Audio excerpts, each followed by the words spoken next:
സമാധാന അധ്യക്ഷൻ, പ്രിയങ്കരനായ സ്വാഗത സംഘത്തിൻ്റെ ചെയർമാൻ, DCCയുടെ ഉപാധ്യക്ഷൻ, എൻ്റെ പ്രിയപ്പെട്ട സുഹൃത്ത് ഡോക്ടർ സുമേഷ് അച്യുതൻ അവർകളെ,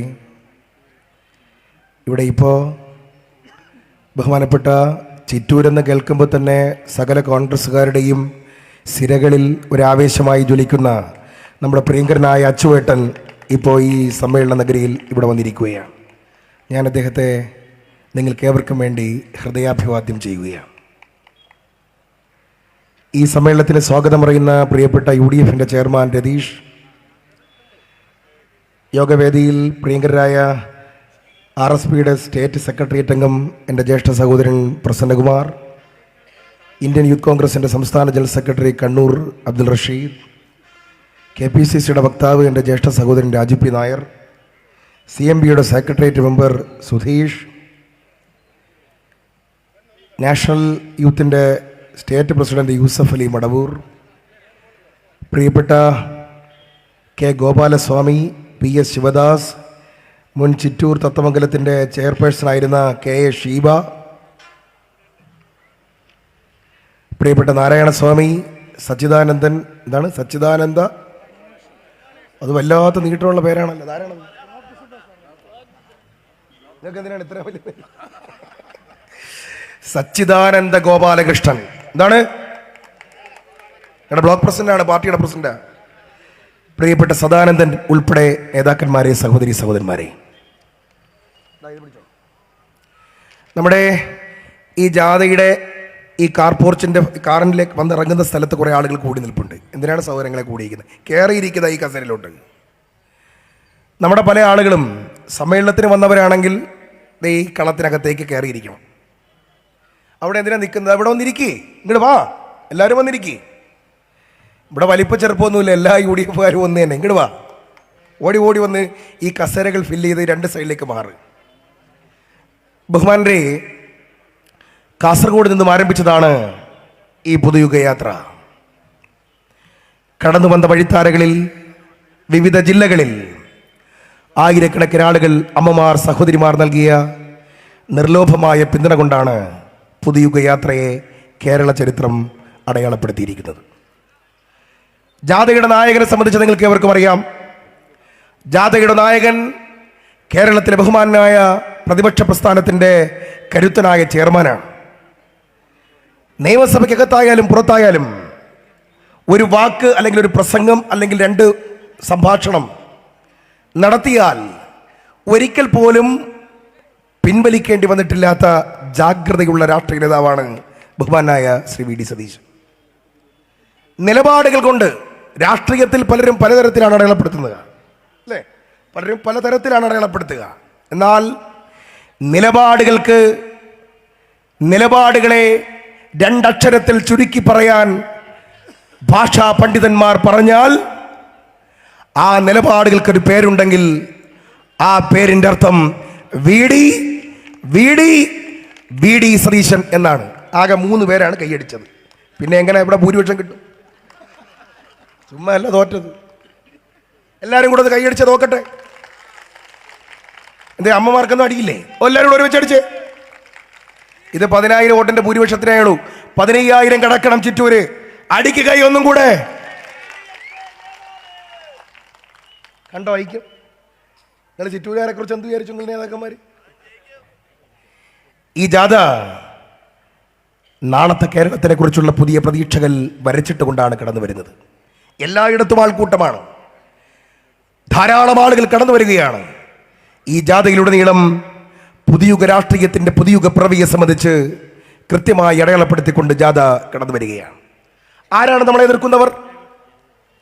നമ്മളെ എതിർക്കുന്നവരെ ജാഥയും ഇവിടെ കടന്നു വന്നിട്ടുണ്ടാവും. വന്നിട്ടില്ലേ? ഇവിടെ ജാഥ വന്നില്ലേ? മറ്റവരുടെ ജാഥ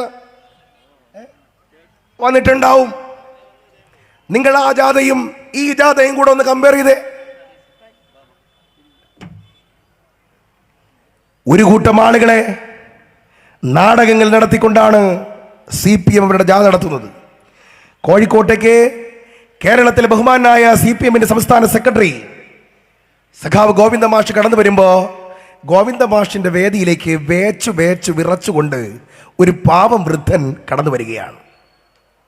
ഒറ്റ നോട്ടത്തിൽ സാധാരണക്കാരിൽ സാധാരണക്കാരും പാവപ്പെട്ടവരുമായ ഒരു പാവം വൃദ്ധൻ, വയോവൃദ്ധൻ സംസ്ഥാന സെക്രട്ടറിയെ കാണുവാൻ വേച്ചു വേച്ചു വന്ന് കയറുകയാണ്. അതാരെന്ന് ഞങ്ങൾ പരിശോധിച്ചു. അത് ഈയാടത്തെ മൊയ്തുക്കയാണ്. ആരാണ്? കോഴിക്കോട് ഈയാടത്തെ ഈ മൊയ്തുക്കയാണ്. മൊയ്തുക്ക വേച്ചു വേച്ചു വന്നിട്ട് അദ്ദേഹത്തിന്റെ പോക്കറ്റിൽ നിന്നും 500-ന്റെ 4 നോട്ടുകൾ എടുത്ത് പൊക്കി ഇങ്ങനെ കാണിച്ചിട്ട് അദ്ദേഹം ദുർബലമായ ശബ്ദത്തിൽ പറയുകയാണ്, നാടകമാണ്. അദ്ദേഹം പറയാണ്, ഇത് ഞാൻ നിങ്ങൾക്ക് തരുന്നു. UDF വന്നാൽ ഇത് കിട്ടില്ല. എന്താണ്? UDF വന്നാൽ ഇത് കിട്ടില്ല. നിങ്ങൾ കിട്ടൂല, നിങ്ങൾ തന്നെ തുടരണം. ഒരു സാധാരണക്കാരൻ, പാവപ്പെട്ടവൻ, രാഷ്ട്രീയ ആഭിമുഖ്യമുള്ളവൻ CPM-ന്റെ സംസ്ഥാന സെക്രട്ടറിയെ കാണുമ്പോൾ അദ്ദേഹത്തിന് പെൻഷൻ കിട്ടിയതിൽ നിന്നും 2000 രൂപ എടുത്ത് CPM സംസ്ഥാന സെക്രട്ടറിക്ക് കൊടുത്തുകൊണ്ട് ഒരു വാക്ക് പറഞ്ഞാൽ അത് രാഷ്ട്രീയ പ്രബുദ്ധതയുടെ അടയാളമായി തന്നെ പറയണം. എന്നാൽ ഇവിടെ എന്താണ്? പിറ്റേന്ന് ചായക്കടയിൽ വെച്ച്, ഈയാടത്തെ ബസ് സ്റ്റോപ്പിൽ വെച്ച് ഈയാടത്തെ മൊയ്തുക്കയോട് മറ്റുള്ളവർ ചോദിച്ചു, എന്തായിരുന്നു ആ നാടകം? അപ്പോ മൊയ്തുക്ക പറഞ്ഞു, എന്നോട് സഖാക്കന്മാർ പറഞ്ഞു, നാട്ടിലെ സഖാക്കന്മാർ പറഞ്ഞു, നിങ്ങൾ ആദ്യം കൊടുക്കണം, കൊടുത്തിട്ട് UDF വന്നാൽ കിട്ടില്ല എന്ന് പറയണം. അപ്പോൾ ഞങ്ങളുടെ മാഷ്, ഏത് മാഷ്? CPM-ന്റെ സംസ്ഥാന സെക്രട്ടറി വളരെ വിനീത കുലീനനായി ആ നോട്ടുകൾ കൈപ്പറ്റും. എന്നിട്ട് ആ പഞ്ചപാവം മൊയ്തുക്കയുടെ ശരീരത്തിൽ നിന്ന് തടവിയതിനു ശേഷം ആ നോട്ടുകൾ ആ പോക്കറ്റിലേക്ക് ഇട്ടിട്ട് തൽക്കാലം ഞാനിത് സ്വീകരിച്ചു എന്ന് പറയും. നാടകം അവിടെ അവസാനിക്കും. ഇതല്ലേ CPM? എന്തിനാണ് സഖാക്കളെ 10 കൊല്ലക്കാലം അധികാരത്തിൽ വന്നിരിക്കുന്ന ഒരു പാർട്ടി, 10 കൊല്ലം ഭരിക്കാൻ കിട്ടിയ ഒരു പാർട്ടി, എന്തിനാണ് ഇത്തരം തെരുവു നാടകങ്ങൾ? അതിന്റെ ഉത്തരമാണ് 10 കൊല്ലം കൊണ്ടൊരു കാര്യവും ചെയ്തിട്ടില്ല. ഇവിടെ ഇപ്പൊ ചിറ്റൂര്, നിങ്ങൾ തണലത്തു നിന്നവരാണ്. ചിറ്റൂർ നിങ്ങൾക്കൊരു MLA ഉണ്ടായിരുന്നു, കൃഷിക്കാർക്കൊരു തണലുണ്ടായിരുന്നു, ചോദിക്കാനും പറയാനും ആളുണ്ടായിരുന്നു. പ്രവർത്തകന്മാരെ പോലീസ് വിളിച്ചു കൊണ്ടുപോയാൽ പോലീസ് സ്റ്റേഷന്റെ മുമ്പിൽ വന്ന് എന്റെ കുട്ടികളെ ഇറക്കി വിടറ എന്ന് ചോദിക്കാൻ കരുത്തനായൊരു ശബ്ദമുണ്ടായിരുന്നു. എന്തേ 10 കൊല്ലമായിട്ട് എന്തേ അതില്ലാത്തത്? ഇപ്പൊ നിങ്ങൾ വെയിലത്ത് നിൽക്കുന്നില്ലേ? ഹലോ, നിങ്ങളിപ്പോ വെയിലത്ത് നിൽക്കുന്നില്ലേ? നിങ്ങൾ ഇതുപോലുള്ള തണല് കിട്ടാതിരിക്കുന്നില്ലേ? ഞാനൊരു കാര്യം നിങ്ങളോട് പറയാം. കഴിഞ്ഞ 10 കൊല്ലത്തിനിടയിൽ നമ്മളെ പിഴിഞ്ഞ് പിഴിഞ്ഞ് പിഴിഞ്ഞ് പിഴിഞ്ഞ് പിഴിഞ്ഞ് പിഴിഞ്ഞ് പിഴിഞ്ഞ് പിഴിഞ്ഞ് ഈ നാടിന്റെ ചണ്ടിയെടുത്തു. നിങ്ങൾ വിലക്കയറ്റം കൊണ്ട് ജനങ്ങൾ പ്രതിമുട്ടിച്ചു. ഉമ്മൻചാണ്ടി സർക്കാരിന്റെ കാലത്ത് 19 രൂപയ്ക്കും 20 രൂപയ്ക്കും അരി കിട്ടിയിരുന്നപ്പോ DYFI വിളിച്ചൊരു മുദ്രാവാക്യം ഉണ്ടായിരുന്നു. എന്താ മുദ്രാവാക്യം? എന്നോട് ഞാൻ പറഞ്ഞാണല്ലോ, അവിടെ പ്രസംഗിച്ചല്ലേ. എന്താ മുദ്രാവാക്യം? 19 രൂപയുണ്ടായിരുന്ന അരി 20 രൂപയായി. എന്താ കാര്യം? ആന്ധ്രയിലെ മില്ലുകൾക്ക് സമരം. ആന്ധ്രയിലെ മില്ലുകൾ കാരണം, അവരുടെ സമരം കാരണം 19 രൂപയുണ്ടായിരുന്ന അരി 20 രൂപയായി ഉമ്മൻചാണ്ടി സർക്കാരിന്റെ കാലത്ത്. അന്ന് ചിറ്റൂരിലെ DYFI, കൊല്ലങ്കോടത്തെ DYFI, പാലക്കാടത്തെ DYFI വിളിച്ച മുദ്രാവാക്യം എന്തെന്നറിയോ? അറിയോ? എന്താണെന്നറിയോ? അരിയെവിടെ, അരിയെവിടെ, അരിയെവിടെ ഉമ്മൻചാണ്ടി, അരിയെവിടെ, അരി തരൂ, അരി തരൂ, അരി തരൂ ഉമ്മൻചാണ്ടി. ഞാൻ കഴിഞ്ഞ 10 കൊല്ലമായി DYFIയെ കാണുന്നില്ല. എവിടെ DYFI? എവരോ DYFI? എവിടെ SFI? എവിടെ മറ്റേ മഹിളകളുടെ സംഘടന? എന്താണ് റഷീദ്? ജനാധിപത്യ മഹിളാ അസോസിയേഷൻ എവിടെ? എവിടെ സഖാത്തിമാരുടെ അടുപ്പുകൂട്ടി സമരം? നമുക്ക് കപ്പ പുഴുങ്ങിയിട്ട് സമരം നടത്തണ്ടേ? നമുക്ക് കട്ടൻ ചായ ഇട്ട് സമരം നടത്തണ്ടേ? നമുക്ക് തെരുവുകൾക്ക് മുമ്പിൽ പൊങ്കാലയിട്ട് സമരം നടത്തണ്ടേ? കോൺഗ്രസ് ആയിരുന്നെങ്കിൽ ഇതെല്ലാം കാണുമായിരുന്നല്ലോ.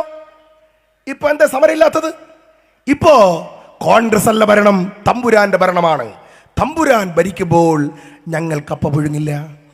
തമ്പുരാൻ ഭരിക്കുമ്പോൾ ഞങ്ങൾ കട്ടൻ ചാകിട്ട് സമരം നടത്തില്ല. തമ്പുരാൻ ഭരിക്കുമ്പോൾ ഞങ്ങൾക്ക് സമരത്തിന് അവധിയാണ്. എന്നാൽ കോൺഗ്രസ് ആയിരുന്നെങ്കിലോ ഞങ്ങൾ കയറിയിരുന്ന് പൊളിച്ചനെ. അല്ലേ? ഇതല്ലേ? ആര് രക്ഷപ്പെട്ടു? ചിറ്റൂരിലെ CPM രക്ഷപ്പെട്ടോ? ചിറ്റൂരിലെ കർഷകർ രക്ഷപ്പെട്ടോ? 10 കൊല്ലം കൊണ്ട് ചിറ്റൂരിലെ സാധാരണക്കാരായ കർഷക തൊഴിലാളി രക്ഷപ്പെട്ടോ? നെല്ല് പണിയെടുക്കുന്നവർ രക്ഷപ്പെട്ടോ? നാളികേര കർഷകർ രക്ഷപ്പെട്ടോ? കൂലിപ്പണിക്കാർ രക്ഷപ്പെട്ടോ? സർക്കാർ ജീവനക്കാർ രക്ഷപ്പെട്ടോ? പാവങ്ങൾ രക്ഷപ്പെട്ടോ? കമ്മ്യൂണിസ്റ്റുകളെങ്കിലും രക്ഷപ്പെട്ടോ? ഒരാളും രക്ഷപ്പെട്ടില്ല. നിങ്ങൾ ആരെങ്കിലും രക്ഷപ്പെട്ടോ? നിങ്ങൾ ആരെങ്കിലും 10 കൊല്ലം കൊണ്ട് ആരെങ്കിലും രക്ഷപ്പെട്ടോ? ഇല്ലല്ലോ. ഇവിടെ ആരാ രക്ഷപ്പെട്ടത്? ഒരു കുടുംബം മാത്രം. ഞാനിപ്പോ പറയാം, ചിറ്റൂരത്തെ കമ്മ്യൂണിസ്റ്റുകൾ പോലും രക്ഷപ്പെട്ടത് എനിക്ക് അഭിപ്രായമില്ല. എന്നാൽ ഒരു കുടുംബം മാത്രം, കോടികൾ കോടികൾ കോടികളുടെ മണികിലിക്കം, ഒരു കുടുംബത്തിലെ രാജാവ്, രാജാവിന്റെ മോള്, രാജാവിന്റെ മോനെ, രാജാവിന്റെ മോന്റെ അമ്മായിയപ്പൻ, സകലരും കോടികൾ കോടികൾ കോടികൾ. എങ്ങനെയാണ് ഒരു കുടുംബം മാത്രം ഇങ്ങനെ കോടീശ്വരന്മാരായിട്ട് മാറിയത്? എന്റെ ചോദ്യമാണ്. ഞങ്ങളിത് വെറുതെ പറയല്ല. രാജാവിനെതിരെ സമൻസ് വന്നു. എന്താ സമൻസ്? ലാവ്ലിൻ കേസാണ്. അത് പഴയതാണ്. പഴയതെന്ന് പറഞ്ഞുകൊണ്ട് നമുക്ക് മാറ്റി നിർത്താം. എന്നാ മോക്കെതിരെയുള്ള കേസ് എന്താ? മോക്കെതിരെയുള്ള കേസ് എന്താ? ചിറ്റൂരിൽ എന്തായിരുന്നു CPM-ന്റെ പ്രസംഗം?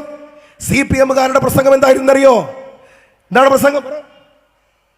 എന്തായിരുന്നു പ്രസംഗം എന്നറിയോ? മരിക്കാൻ ഞങ്ങൾക്കു മനസ്സില്ല, മുട്ടുമടക്കാൻ മനസ്സില്ല, മുതലാളിത്തമേ മുതലാളിത്തമേ നിൻ മുന്നിൽ മുട്ടുമടക്കാൻ മനസ്സില്ല. ഇതായിരുന്നില്ലേ മുദ്രാവാക്യം? എന്ന് പറഞ്ഞാൽ ഒരു മുതലാളിയുടെ മുമ്പിലും എന്ത് ചെയ്യില്ല? മരിക്കില്ല, മുട്ടുമടക്കില്ല. ആരാണ് മുതലാളിയുടെ കയ്യിൽ നിന്ന് കാശ് വാങ്ങിയത്? ആരാ മുതലാളിയുടെ കയ്യിൽ നിന്ന് കാശ് വാങ്ങിയത്? ആര്? അങ്ങനെ ഒരു അല്പം കൂടെ പതിഞ്ഞു പറ. രാജകുമാരി. ആര്? രാജകുമാരി. ഏത് മുതലാളി? കരിമണൽ മുതലാളി. ഏത് മുതലാളി? കർത്ത. ഏത് കർത്ത? ശശിധരൻ കർത്ത. എത്ര കോടി? 1,67,00,000. എന്ത് സേവനം? ഒരു സേവനവും ചെയ്തു കൊടുത്തിട്ടില്ല. ഒരു സേവനവും ചെയ്യാതെ രാജാവിന്റെ മകൾ AC റൂമിനകത്തിരുന്ന് കോടികൾ കോടികൾ കൊയ്തെടുത്തു. ഇവിടെ ഈ ചിറ്റൂരിൽ പാവപ്പെട്ട കർഷക തൊഴിലാളി ഇവിടെ നെല്ലുണ്ടാക്കാൻ, നെല്ല് വിതക്കാൻ, നെല്ല് കൊയ്യാൻ ഈ സാധുക്കളും പാവങ്ങളും ഇവിടുത്തെ തോട്ടങ്ങളിൽ പണിയെടുത്തു. എന്നാൽ ഒരു പണികളും എടുക്കാതെ ഒരു രാജാവിന്റെ പൊന്നുമോൾ വീട്ടിനകത്തിരുന്ന് കാശുണ്ടാക്കി. ആരെങ്കിലും ഒരാൾ കേരളത്തിലെ CPM-ന്റെ സംസ്ഥാന രാഷ്ട്രീയത്തിലെ ഒരാളെങ്കിലും മുതലാളിയുടെ കയ്യിൽ നിന്നും സേവനം ചെയ്തു കൊടുക്കാതെ കാശ് വാങ്ങി തെറ്റല്ലേ മുതലാളി എന്ന് ചോദിക്കാൻ തന്റെ ഇടമുള്ള നട്ടലുള്ള ഒരുത്തൻ, ഒരാൾ ഈ കേരളത്തിലെ CPM-ൽ ഉണ്ടായോ? ഇല്ലല്ലേ? നട്ടലുള്ള ഒരുത്തരും ഇല്ലല്ലേ? എല്ലാം വാഴപ്പുണ്ടികളാ അല്ലേ? ഞാൻ നിങ്ങളോട് ശ്രദ്ധ ക്ഷണിക്കുകയാണ്. മോള് കമ്പനിയോട് നിലവിലെ ഒറ്റ കുഴപ്പമില്ല. ഞങ്ങൾക്ക് മക്കളുണ്ട്. നാളെ മക്കൾ പഠിക്കും, അവർ കമ്പനി തുടങ്ങും. ആ കമ്പനി തുടങ്ങുന്നതിന് ഒരൊറ്റ തെറ്റുമില്ല. പക്ഷേ കമ്പനി തുടങ്ങുമ്പോൾ ഞാൻ BRM ഷഫീർ എന്ന ഞാൻ, ഉടുതുണിക്ക് മറുപടിയില്ലാതെ ജീവിച്ചു വന്ന ഞാൻ, ഒരു സുപ്രഭാതത്തിൽ എന്റെ കുട്ടി ഒരു കോടീശ്വര കമ്പനി തുടങ്ങിയത് കരുതുക. ആ കമ്പനിക്ക് അഡ്രസ് കൊടുക്കുമ്പോൾ കേരള പ്രദേശ് കോൺഗ്രസ് കമ്മിറ്റി KPCC ഇന്ദിരാഭവൻ എന്ന് കൊടുത്താലോ എങ്ങനെ ഇരിക്കും? എങ്ങനെ ഇരിക്കും? നിങ്ങൾ വിടോ? നിങ്ങൾ ആരെങ്കിലും വിടോ? നേതാക്കന്മാരാരെങ്കിലും വിടോ? നമ്മുടെ കുട്ടികൾ ആരെങ്കിലും കേരള പ്രദേശ് കോൺഗ്രസ് കമ്മിറ്റിയുടെ ആസ്ഥാനത്തിന്റെ ഓഫീസിന്റെ പേരിൽ ആരെങ്കിലും കമ്പനി തുടങ്ങിയാൽ കോൺഗ്രസ്സുകാർ വിടോ? എന്നാൽ നിങ്ങൾ കണ്ടുപിടിക്കുക. നിങ്ങൾ ഓക്കപ്പുറത്ത് അവിടെ ഒരു രാജാവിന്റെ മോള് കമ്പനി തുടങ്ങി. കമ്പനിയുടെ പേര് എക്സാലോജിക്കൽ. എന്താണ്? എക്സാലോജിക്കൽ. ബാംഗ്ലൂരിലായിരുന്നു ആസ്ഥാനം. ഇപ്പൊ അത് ചെന്നൈയിലേക്ക് മാറ്റി. ആരാണെന്നറിയോ അഡ്രസ്? എന്താണ് അഡ്രസ് എന്നറിയോ? പിണറായി വിജയന്റെ ഈ കണ്ണൂർ ജില്ലയിലെ പാണ്ഡ്യാളംകുന്നിലെ അദ്ദേഹത്തിന്റെ വീട്ടിന്റെ അഡ്രസ്സിൽ അല്ല കമ്പനി. കമലയുടെ ഭാര്യ കമലയുടെ വീട്ടുപേരിന്റെ അഡ്രസ്സിലല്ല, മുഖ്യമന്ത്രിയുടെ ക്ലിഫ് ഹൗസിന്റെ അഡ്രസ്സിലല്ല, മുഖ്യമന്ത്രിയുടെ കുടുംബത്തിൽ ആരുടെയും അഡ്രസ്സിലല്ല. കോഴിക്കോടത്തെ റിയാസിന്റെ കുടുംബ വീട്ടിന്റെ അഡ്രസ്സിലല്ല. ആണോ? അല്ല. എവിടെ? ഇതെല്ലാം മാറ്റിവെച്ചേക്ക്. കമ്മ്യൂണിസ്റ്റ് മാർക്സിസ്റ്റ് പാർട്ടിയിലെ നേതാക്കന്മാർ പലരും തിരുവനന്തപുരത്ത് AKG സെന്ററിന്റെ മുമ്പിലായിട്ടുള്ള AKG സെന്ററിന്റെ ഫ്ളാറ്റിൽ താമസിക്കുന്നുണ്ട്. അതിന് അഡ്രസ് ഉണ്ട്. ഫ്ളാറ്റ് നമ്പർ 1, 2, 3 ഇങ്ങനെ. ആ അഡ്രസ്സിൽ എങ്ങനെ തുടങ്ങിയോ? ആ അഡ്രസ്സിലല്ല. പിന്നെ ഏത് അഡ്രസ്സിൽ? AKG centre Thiruvananthapuram. AKG centre Thiruvananthapuram. രാജാവിന്റെ പൊന്നുമോൾ എക്സാലോജിക്കൽ കമ്പനി തിരുവനന്തപുരത്ത് AKG സെന്ററിന്റെ പേരിൽ തുടങ്ങുമ്പോ ഒരു കമ്മ്യൂണിസ്റ്റുകാരൻ ഒരാൾ എഴുന്നേറ്റ് എതിർക്കുന്നില്ല. എന്താ കാര്യം? എല്ലാവരും പേടിയാണ്. രാജാവിന് പേടിയാണ്. ഇവിടെ അമ്മമാരിപ്പുണ്ട്. ഞങ്ങളുടെ കാലഘട്ടത്തിൽ ഒരു 2000, 3000 രൂപ ഉണ്ടെങ്കിൽ ഒരു മാസത്തെ സാധനം, വീട്ടു സാധനം നിങ്ങൾക്ക് വീട്ടിൽ കിട്ടില്ലേ? കടകളിൽ കിട്ടില്ലേ? ഇന്ന് 5000 രൂപ കൊണ്ടുപോയാൽ ഒരു മാസത്തെ സാധനം കിട്ടോ? 1 കിലോ വെളിച്ചെണ്ണ ഉമ്മൻചാണ്ടി സർക്കാരിന്റെ കാലത്ത് 1 കിലോ വെളിച്ചെണ്ണ 100 രൂപ അല്ലെങ്കിൽ 110 രൂപ. നിങ്ങൾ ഇതാണ് പറയേണ്ടത്. നിങ്ങൾ 100 രൂപ 110 രൂപ അമ്മമാരോടാണ്. കോൺഗ്രസിന്റെ കൈപ്പത്ത് പിടിച്ചപ്പോ ഞങ്ങൾ വെളിച്ചെണ്ണ 110 രൂപ. ഇന്ന് എത്രയാ വില? എത്ര? 450. ഇന്നലെ എത്രയായി? 500. എന്റെ ചോദ്യം ഇതാണ്. പാവപ്പെട്ടവന്റെ പാർട്ടി, തൊഴിലാളികളുടെ പാർട്ടി, അധ്വാനിക്കുന്നവന്റെ പാർട്ടി, മണ്ണിൽ പണിയെടുക്കുന്നവന്റെ പാർട്ടി, സാധുക്കളുടെ പാർട്ടി പറച്ചിൽ മാത്രമേ ഉള്ളൂ. ഇവിടുത്തെ സാധുക്കൾക്ക് ജീവിക്കാൻ 1 കിലോ വെളിച്ചെണ്ണയ്ക്ക് 500 രൂപയാ. ഇവിടെ ഉമ്മൻചാണ്ടി സർക്കാരിന്റെ കാലത്ത് നിങ്ങൾ തത്തമംഗലത്തെ ബസ് സ്റ്റാൻഡിലേക്ക് പോകുമ്പോ ഭാഗ്യക്കുറി കച്ചവടക്കാർ വിളിച്ചു പറയുമായിരുന്നു. എന്താ വിളിച്ചു പറഞ്ഞുകൊടുന്നത്? കാരുണ്യ, കാരുണ്യ, 50 രൂപ, കാരുണ്യ. നാളെയാണ്. വിളിച്ചില്ലേ? കാരുണ്യ ലോട്ടറിക്ക് വേണ്ടിയിട്ട് വിളിച്ചില്ലേ? കാരുണ്യ ലോട്ടറി വിറ്റ് ഒരു പാവപ്പെട്ട മുഖ്യമന്ത്രി 1750 കോടി രൂപയാണ് ഇവിടുത്തെ സാധുക്കൾക്ക് വിതരണം നടത്തിയത്. ഉടുപ്പില്ലാത്തവർ, ചെരുപ്പില്ലാത്തവർ, നല്ല ചീലയില്ലാത്തവർ, സാധുക്കൾ, പഞ്ചപാവങ്ങൾ അടുത്തു വന്നിട്ട് കരഞ്ഞപ്പോ അവരുടെ പേരിൽ കാരുണ്യയുടെ ഫണ്ട് എഴുതി കൊടുത്തൊരു മുഖ്യമന്ത്രി ഉണ്ടായിരുന്നു. ആ മുഖ്യമന്ത്രി ഈ നാടിന്റെ കാവലായുധ, നാടിന്റെ നായകനായുധ, കേരളത്തിലെ എക്കാലത്തെയും വലിയ ജനകീയൻ ഉമ്മൻചാണ്ടിയായിരുന്നു. അല്ലേ? അടിക്കണമെങ്കിൽ എല്ലാവരും കൂടെ അടിക്കണം. കളാകുണ അടിക്കണം. എന്റെ ചോദ്യം, ഉമ്മൻചാണ്ടി സർക്കാരിന്റെ കാലത്ത് ഒരു ക്യാൻസർ രോഗി, ഒരു പാവപ്പെട്ടവൻ ഉമ്മൻചാണ്ടി സാറിന്റെ അടുത്ത് വന്നിട്ട് ഇങ്ങനെ കഴുത്തിൽ ഇങ്ങനെ പൊട്ടിപ്പിടിച്ചിട്ട് പറഞ്ഞു, ക്യാൻസറാണ്, ജീവിക്കാൻ നിവൃത്തിയില്ല, ചികിത്സിക്കാൻ നിവൃത്തിയില്ല, എന്റെ ശരീരത്തിൽ നിന്ന് പുഴു വരുന്നുണ്ട്, ചികിത്സിക്കാൻ പണമില്ല സർ. നിങ്ങൾ രാജാവല്ലേ? അദ്ദേഹം തിരുത്തി, ഞാൻ രാജാവല്ല, ഞാൻ മുഖ്യമന്ത്രിയാണ്. ആ രാജാവേ, ഇതിന് പരിഹാരം ഉണ്ടാക്കണം, ഞങ്ങളും ഇവിടത്തെ പ്രജകളാണ്. അദ്ദേഹം ചീഫ് സെക്രട്ടറിയെ വിളിച്ചു.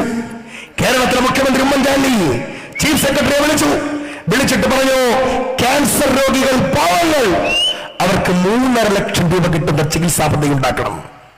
അങ്ങനെ തുടങ്ങിയതാണ് സുഹൃതം. എന്താണ് സുഹൃതം? ഇപ്പൊ സുഹൃതം ഉണ്ടോ? ശിവേന്ദ്ര ഉണ്ടോ? ഇപ്പൊ സുഹൃതം ഇല്ലല്ലേ? നിങ്ങളെല്ലാം മറ്റേ കർഷക ജയന്തി, കലപ്പ ജയന്തി ആയിട്ട് എന്താണ്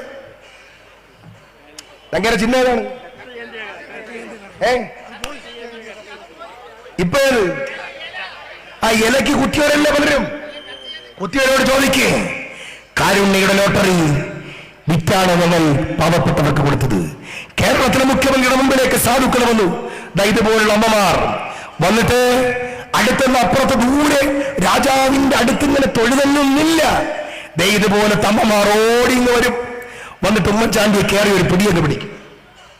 ഉമ്മൻചാണ്ടി സാറിന്റെ കയറി പിടിച്ചിട്ടവർ ആ നെഞ്ചിൽ ചാരി നിന്ന് കരയും.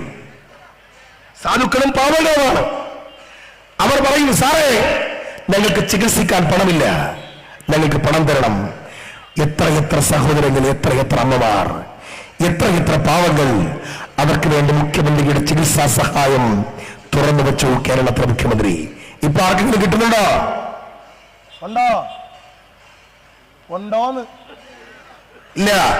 ഒരു വീട്ടിൽ ഒരു കിടപ്പ് രോഗി ഉണ്ടെങ്കിൽ ആ കിടപ്പ് രോഗിയുടെ കൂട്ടിരിപ്പുകാർക്ക് 1000 രൂപ വെച്ച് പെൻഷൻ കൊടുത്തു ഐക്യജനാധിപത്യ മുന്നണി. ഇപ്പൊ ഉണ്ടോ? നിങ്ങളുടെ വീടിന്റെ മുമ്പിൽ നിങ്ങൾ മാവേലി സ്റ്റോറുകളിലേക്ക് പോയാൽ നിറച്ച് സാധനങ്ങൾ ഉണ്ടായിരുന്നു. സപ്ലൈകോകളിൽ നിറച്ച് സാധനങ്ങൾ ഉണ്ടായിരുന്നു. ഇപ്പൊ സപ്ലൈകോ എന്താ ഉണ്ടോന്ന്? ഇപ്പൊ ചീപ്പ് സോപ്പും കണ്ണാടിയും മാത്രമേ ഉള്ളൂ, ഒരു സാധനമില്ലല്ലോ. സപ്ലൈകോ പൂട്ടിപ്പോയി. നിങ്ങളുടെ വീടിന്റെ മുറ്റത്ത് ഉമ്മൻചാണ്ടി സർക്കാർ ഭരിക്കുമ്പോഴാണ് നിങ്ങളുടെ വീടിന്റെ മുറ്റത്ത് മൊബൈൽ മാവേലി സ്റ്റോർ വന്നു നിന്നു. ഓർമ്മയില്ലേ? അടച്ചിട്ട ലോറികളിൽ നിങ്ങളുടെ വീടിന്റെ മുറ്റത്ത് വണ്ടികൾ വന്നു നിന്നു. Mobile Maveli store. ആ മൊബൈൽ മാവേലി സ്റ്റോറുകൾ ഇപ്പോ ഉണ്ടോ? ഇല്ലാത്തത് കൈപ്പത്തി ഭരിച്ചപ്പോ, കോൺഗ്രസും മുന്നണിയും ഭരിച്ചപ്പോ എല്ലാ വീടുകൾക്ക് മുമ്പിലും മൊബൈൽ മാവേലി സ്റ്റോറുകൾ ഉണ്ടായിരുന്നു. ഇപ്പൊ ഉണ്ടോ? ഉണ്ടെങ്കിൽ ഉണ്ടെന്ന് പറ, ഇല്ലെങ്കിൽ ഇല്ലെന്ന് പറ. ഉണ്ടെന്ന് പറഞ്ഞാൽ പ്രശ്നമില്ല. ഉണ്ടോ? ഇല്ല. ഇല്ലാത്തത് നിങ്ങൾക്കറിയോ? ഒരു വീട്ടിലേക്ക് പോയി, ഉമ്മൻചാണ്ടി ഒരു വീട്ടിലേക്ക് പോയപ്പോഴാണ് അടുത്ത് വന്ന അവിടുത്തെ ബ്ലോക്ക് കോൺഗ്രസ് കമ്മിറ്റിയുടെ പ്രസിഡന്റ് പറഞ്ഞു, ഒരു മരണ വീട്ടിൽ കൂടെ കയറണം, ഒരു മരണ വീട്ടിൽ കൂടെ കയറിയേ പറ്റൂ. ഉമ്മൻചാണ്ടി സാറ് പറഞ്ഞു, പോവാൻ സമയം തിരുവനന്തപുരത്ത് എത്തണം. ഇല്ലല്ല, ആ മരണ വീട്ടിൽ കൂടി കയറിയിട്ട് പോകാം. മരണ വീട്ടിലേക്ക് കയറുമ്പോ ഒരു ബോഡി, അതിനെന്താണ് ഈ ഗ്ലാസിനകത്ത് വെച്ച് വെക്കണത്? ആ ഫ്രീസറിൽ ഒരു ബോഡി വെച്ചിട്ടുണ്ട്. ഒരു അച്ഛന്റെ ബോഡിയാണ്. ഒരു പാവപ്പെട്ട ഒരു പിതാവ് മരിച്ചു കിടക്കുകയാണ്. 2 പിഞ്ചു കുട്ടികൾ, ഒരു 8 വയസ്സും ഒരു 6 വയസ്സും. 8ഉം 6ഉം വയസ്സുള്ള ഒരു ആൺകുട്ടിയും ഒരു പെൺകുട്ടിയും ഈ മൃതദേഹ പേടകത്തിന്റെ ഗ്ലാസിന്റെ മുകളിൽ കയറി ചാഞ്ഞു കിടന്ന് കരയുന്ന ഒരു ചിത്രമുണ്ട്. ഉമ്മൻചാണ്ടി സാറിന്റെ അടുത്ത് ബ്ലോക്ക് കോൺഗ്രസ് കമ്മിറ്റിയുടെ പ്രസിഡന്റ് പറഞ്ഞു, ഈ കുട്ടികൾ അനാഥരായി. ഈ കുട്ടികളുടെ അമ്മ 6 മാസം മുമ്പ് ക്യാൻസർ വന്ന് മരിച്ചതാണ്. അവർ സ്നേഹവിവാഹമായതിനാൽ ബന്ധുക്കളാരുമില്ല. അമ്മ മരിച്ചുപോയ കുട്ടികളാണ്.